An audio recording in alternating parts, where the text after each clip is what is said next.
প্রাকৃতিক সৌন্দর্য ছাড়াও সিলেটের আছে বিভিন্ন প্রসিদ্ধ ইতিহাস। সিলেটের বসবাস করা এমন অধিবাসীও আছেন যাদের ভিন্ন ভিন্ন ভাষা সংস্কৃতি রয়েছে। চা বাগান, জাফলং, রাতারকুল, জলারবন, হাকালুকি, হাওর, বিছনাকান্দি, তামাবিল, পাহাড়, ঝর্ণা সব মিলিয়ে বৈচিত্র্যময় এই সিলেটকে বলা হয় পর্যটন নগরী।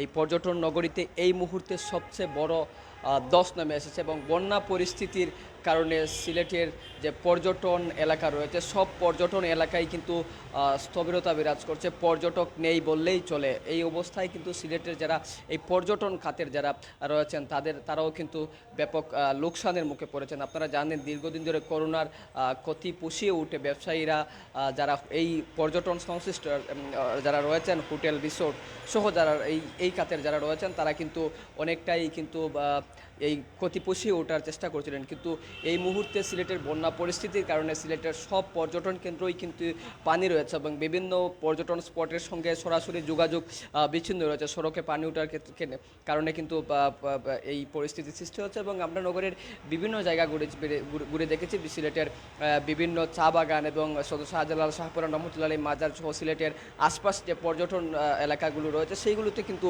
একেবারেই পর্যটন নেই। এবং এই মুহূর্তে আমরা সিলেট নগরের একটি সুপরিচিত একটি হোটেল হোলি ইনে আছে এবং এই হোটেল হোলি ইনের যেই চিত্রটা রয়েছে অন্যান্য স্বাভাবিক সময়ে যে হোটেল হোলি ইনের যে চিত্র থাকে সেই চিত্র কিন্তু এই মুহূর্তে একেবারেই কিন্তু একটু ভিন্ন। গত কয়েকদিন যাবৎ সিলেটের পর্যটন না থাকার কারণে এই খাতে অর্থাৎ হোটেল ব্যবসায়ীরা যারা রয়েছেন তারা অনেকটাই লোকসানের মুখে পড়েছেন। তারা এই ক্ষতি পুষিয়ে উঠতেও কিন্তু নানা রকমের কষ্ট পোহাতে হচ্ছে এবং যেমনটি বলা হচ্ছে সিলেটের পর্যটন একেবারেই কিন্তু পর্যটক শূন্য হয়ে পড়েছে। আমরা এই মুহূর্তে কথা বলবো সিলেটের হযরত শাহজালাল রহমতুল্লাহ আলাইহির মাজার প্রাঙ্গণের একেবারেই গেছে অর্থাৎ শাহজালাল রহমতুল্লাহ আলাইহি মাজারের পাশেই সিলেটের খুবই পরিচিত একটি আবাসিক হোটেল হোলি ইন। এই হোটেলে কিন্তু প্রতি স্বাভাবিক সময়ে কিন্তু পর্যটকদের খুবই মুখর থাকে। তাদের এখানে কিন্তু দেশের বিভিন্ন প্রান্ত থেকে কিন্তু পর্যটকরা মানে আসেন।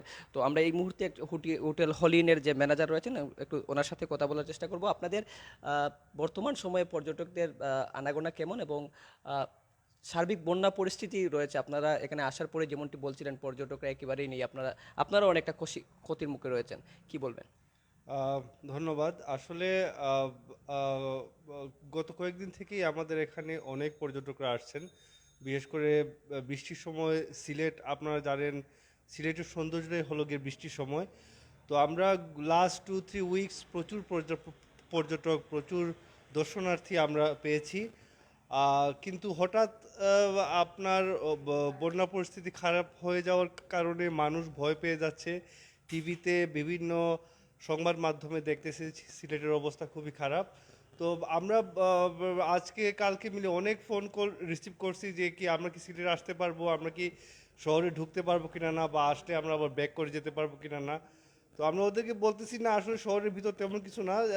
সুরমা নদীর আশেপাশে যে এলাকাগুলো আছে এগুলোতে বন্যা পরিস্থিতি একটু খারাপ, বাট ইনশাল্লাহ যদি বৃষ্টি থেমে যায় সব কিছু ঠিক হয়ে যাবে।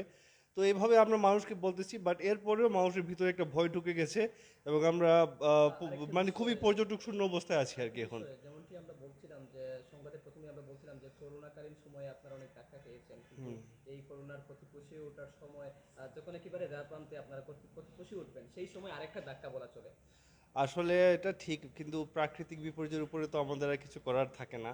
এরপরে করোনাকালীন সময়ে আমরা যে ক্ষতির সম্মুখীন মানে আমরা হোটেল ব্যবসা, বিশেষ করে পর্যটন ব্যবসা খাত খুবই ক্ষতির সম্মুখীন ছিল। তো আমরা লাস্ট 6-8 মান্থসে এটা মানে ওভারকাম করার চেষ্টা করতেছি। ইনশাল্লাহ ভালো হয়েছে বিজনেস, বাট আসলে এত বড় একটা ক্ষতি এত তাড়াতাড়ি পুষিয়ে নেওয়া সম্ভব না।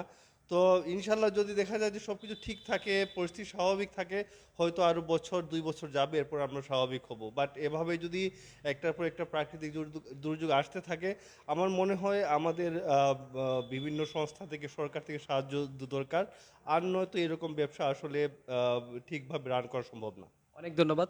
প্রিয় দর্শক, আপনাদেরকে সংবাদের শুরুতেই যেমনটি বলছিলাম, সিলেট একেবারেই কিন্তু পর্যটক শূন্য হয়ে পড়েছে। আমরা সিলেট ট্যুরিস্ট পুলিশের সিলেট রিজিয়নের পরিদর্শক ওসি আক্তার হোসেনের সঙ্গে আমরা কথা বলেছিলাম। তিনি যেমনটা জানিয়েছেন যে এই মুহূর্তে সিলেটের বন্যা পরিস্থিতির কারণে পর্যটকদের নিরুৎসাহিত করা হচ্ছে এবং আজকে সকালেই সিলেটের পার্শ্ববর্তী জেলা সুনামগঞ্জেও কিন্তু পর্যটকদের নিরুৎসাহিত করে একটি প্রজ্ঞাপন জারি করেছে জেলা প্রশাসন। এবং সার্বিক মিলিয়ে সিলেটে এই মুহূর্তে পর্যটক সংখ্যা একেবারেই কম এবং পর্যটক সংশ্লিষ্ট যে খাতগুলো রয়েছে তারা অনেকটাই ক্ষতির মুখে রয়েছেন। তো এই ছিল সিলেটের বন্যা পরিস্থিতি নিয়ে পর্যটন খাতের সর্বশেষ।